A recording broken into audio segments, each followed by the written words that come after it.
How to easily change or customize Trello cards color. So to start, we'll have to open our browser and then search for Trello.com.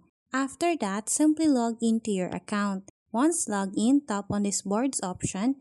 And then in here, we'll have to select the board where we want to customize our card. So as an example, I'm gonna select this one. So in here, as you can see, I only have 2 cards. So to customize this or to change the color, all we need to do is to tap on this pencil icon, tap on this change cover option, and then in here it will show us different colors. What we need to do is to select a color. So as an example, I'm gonna select the lime color.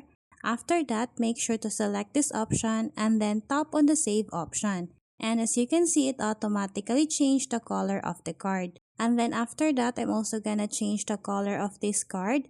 To do that, tap again on this pencil icon, tap on the change cover, and then select the color. Once we're done, tap on the save option.